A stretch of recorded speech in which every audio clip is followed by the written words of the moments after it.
चलिए अब हम अगला केस देखते हैं जो कि ट्रांसफर नहीं माना जाता. This one is transfer of a capital asset. Please note all these transfer are of capital asset. I am reiterating it again and again. Normally when you get a question in your examination, the question would only name what the capital asset is or what the asset is. It is for you to decide whether it is a capital asset or not. If it is not a capital asset, then the question of computing the income under the head capital gains do not arise. So whenever there is a transfer of an asset which is given, please be very careful to see the first thing in the question as to what is it. Is it a transfer of a capital asset or is it a transfer of a general trading asset? Unless and until it is a capital asset, you don't need to compute your income under the head capital gains. Now, transfer of a capital asset by a holding company. Now, it does not say what do you mean by a holding company. So let me explain it to you. Now, this holding company can be either an Indian company or it can be a foreign company. There is no distinction which is there in terms of this kind of a thing. So if suppose tomorrow you have a company based out of US which has a subsidiary in India and the holding company gives an asset to the holding subsidiary company, it would be exempt from tax subject to the conditions which we discussed. So transfer of a capital asset by a holding company to its subsidiary. Now, there are two conditions attached to it. The first one is, please read through, please see through on the screen very carefully. Parent company मतलब जो कि holding company है वो, or its nominees hold subsidiaries whole share capital. सबसे पहली चीज ये है कि parent company.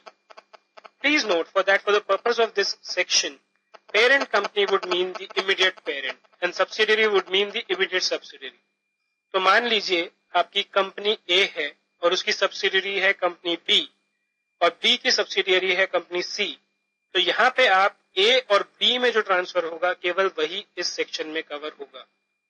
अगर तो ट्रांसफर A से C को होता है, that is not covered here.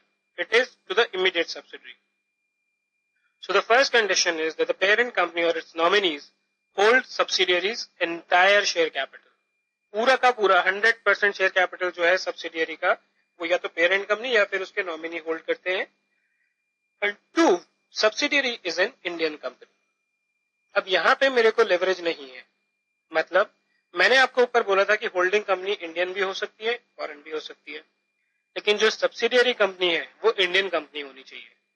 अगर एक बाहर की कंपनी है, मान लीजिए मेरे एग्जांपल में मैंने आपको बोला था कि एक यूएस एंटिटी है, अगर यूएस एंटिटी किसी नेदरलैंड एंटिटी को जो कि उसकी 100% सब्सिडियरी है इंडियन कंपनी के शेयर ट्रांसफर करती है, वो यहाँ पे एग्जेम्प्ट नहीं होगा. The company, the transferee company, the subsidiary company has to be an Indian company. Now moving on to the next one. This is transfer of a capital asset by a subsidiary company to the holding company. अगर एक capital asset एक subsidiary company अपनी holding company को transfer करती है तो वो exempt होगा, लेकिन इसकी भी दो कंडीशन है. Whole of the share capital of the subsidiary company is held by the holding company, something which we discussed about. Holding company is an Indian company. देखिए इसमें दो फर्क है. पिछले क्वेश्चन में मैंने आपको बोला था कि जो ट्रांसफरी कंपनी है कौन था, सब्सिडियरी, तो subsidiary was supposed to be an Indian company. In this thing, the holding company has to be an Indian company. I'll tell you what the reason is. Basically, Bharat सरकार कभी नहीं चाहेगी कि उसकी जो एसेट है वो इंडिया से बाहर चली जाए बिना कॉरेस्पॉन्डिंग पैसा आए बिना. तो इसलिए जो भी रेसिपिएंट होगा, चाहे वो ऊपर वाले क्लॉज में था या इस क्लॉज में था, that has to be an Indian company. Unless and until the transferee is an Indian company, then this clause is not applicable. और इस क्लॉज का बेसिकली पूरा का पूरा आइडिया ये होता है, इसको जो एग्जेम्पशन इन्होंने दी है कि भाई होल्डिंग कंपनी और सब्सिडियरी कंपनी में क्या फर्क है, कुछ भी नहीं. अगर 100% वो उसका होल्ड कर रही है तो एक तरह से वो आपस में उन्हीं लोगों का सामान है. और इक्विटी का जो प्रिंसिपल होता है वो ये होता है कि अपने में, मतलब मैं अगर अपनी एक जेब से उठा के दूसरी जेब में पैसे डालूंगा उस पर कभी भी इनकम टैक्स नहीं लगता. Both the above clauses are not applicable to the transfer of a capital asset as stock in trade, because stock in trade is not a capital asset. So this is something which is very implicit in what we discussed above. चलिए अब हम next case देखते हैं. Next case is the case of amalgamation. अगर amalgamation होता है तो उसमें आप क्या करते हैं, उसमें किस हिसाब से आपका कैपिटल एसेट जो है ट्रांसफर वो एग्जेम्प्ट होता है. Just to give you a brief sense of it, amalgamation में क्या होता है, दो कंपनियां आपस में मर्ज हो जाती हैं. मैं दो कंपनियों का एग्जांपल ले रहा हूं, वो दो से ज्यादा भी हो सकती है. तो मान लीजिए मेरे पास कंपनी ए है और कंपनी बी है. अब इसमें एक कंपनी दूसरे में मर्ज हो जाती है. मर्ज हो जाने का मतलब है मिक्स हो जाती है, दोनों मिलकर आपस में सिंगल कंपनी बन जाते हैं. तो उस केस में मेरा क्या होता है कि under the law, just to ensure, इस चीज को देखने के लिए कि जो भी ये दोनों कंपनियों का मर्जर हो रहा है इस पे ज्यादा टैक्स लायबिलिटी ना आए, लॉ में ये प्रोवाइडेड है कि आपका अमेलगमेशन जो है it should be exempt from tax. The idea is to make them tax neutral. So therefore there are certain benefits which are given under this case. So let me see the first one. The first one is capital asset transfer by the amalgamating company to the amalgamated company if the amalgamated company is an Indian company.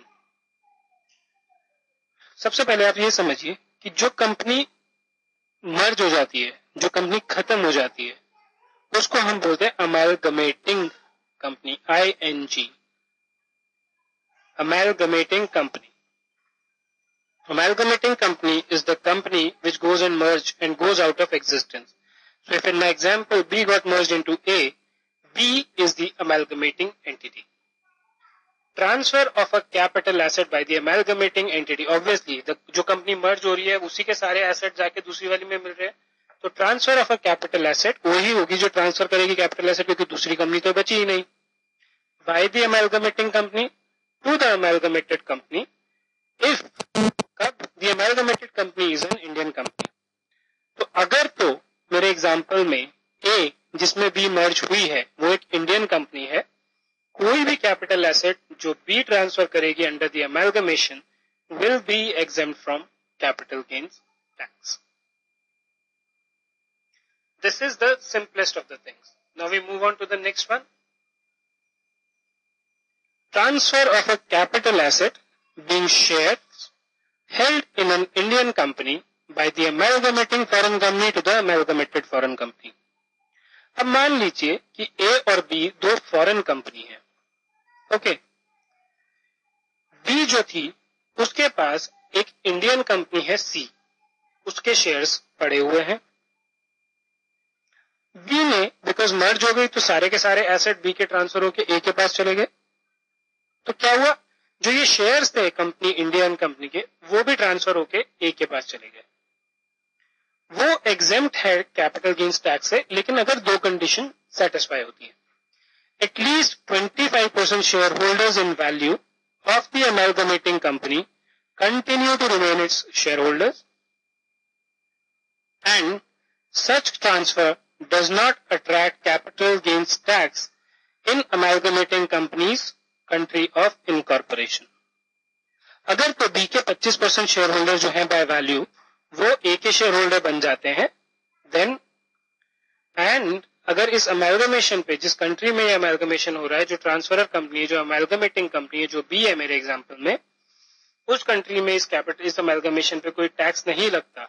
अगर ये दो condition satisfy होती हैं तो तब India उसको tax नहीं करेगी. Any such transfer is not liable to tax in India. So what happens, there are two foreign companies, one foreign company gets merged into the other. The foreign company which gets merged holds shares in an Indian company. Such a transfer of shares of Indian company under the amalgamation process of foreign company will be exempt provided one, B के 25% share holder जो है वो A के share holder बन जाए और इस transfer पे उस कंट्री में जहां बी इनकॉर्पोरेटेड है वहां कैपिटल गेन्स टैक्स नहीं लगता हो. Transfer of a capital asset by amalgamating banking company to banking institution which is sanctioned by government under 45(7) of the Banking Regulation Act.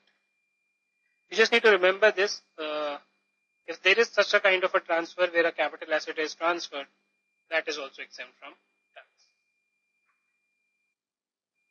अभी हम नेक्स्ट केस देखते हैं जो कि है मेरा transfer in a scheme of demerger. Just like merger is the marriage of two companies, merger में जैसे दो कंपनियां इकट्ठी हो जाती हैं, डीमर्जर में अगर एक कंपनी में दो बिजनेस हो तो वो एक बिजनेस अपनी उठा के किसी और कंपनी को दे सकता है.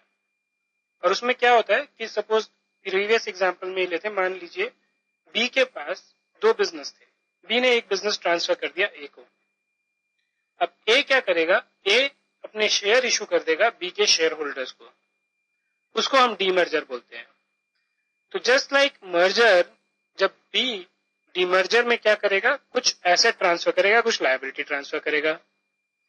तो इन एसेट वगैरह का जो ट्रांसफर होता है उस पर कैपिटल गेन लगेगा या नहीं, उसको हम अब देखेंगे, जैसे हमने अमेलगमेशन में ऊपर देखा. So transfer of a capital asset by the demerged company to the resulting company if the resulting company is an Indian company. तो अगर कोई कैपिटल एसेट ट्रांसफर किया है बी ने, B is what, the demerged company, to the resulting company. Resulting company मतलब जिस as a result of which got the asset which is a, is exempt from tax if the resulting company is an Indian company. ये काफी simple है. अब हम next वाले में move करते हैं. मैं रीड कर रहा हूं इसको, तो प्लीज ध्यान दें स्क्रीन पे. Transfer of a capital asset, हमेशा की तरह ही एसेट कैपिटल एसेट होना जरूरी है. बीइंग अ शेयर और shares held in an Indian company by the demerged foreign company to the resulting foreign company. जैसे मैंने प्रीवियस एग्जांपल में आपको बताया था कि अगर ए और बी फॉरेन कंपनी होती और बी ने डीमर्जर में एक डिवीजन ट्रांसफर करी, उसमें कुछ शेयर्स भी थे इंडियन कंपनी के, तो अमेलगमेशन में वो एग्जेम्प्ट होता था. There were certain condition. तो such a transfer is exempt अगर बी ए को कुछ शेयर्स ट्रांसफर करता है इंडियन कंपनी के, लेकिन उसकी as I said usual there is a condition. 3/4 in the value of shareholders of the demerged foreign company continue to remain the shareholders of the resulting foreign company. मतलब B के 75% share holders जो है वो share holder बन जाने चाहिए ए में. Such transfers, please see second bullet, such transfer does not attract tax and capital gains in the country in which the demerged company is incorporated. Exactly same to what we saw in amalgamation. The only difference was that the transfer in that case was first amalgamation में पूरी company B ही चली गई, demerger में company B का एक division चला गया.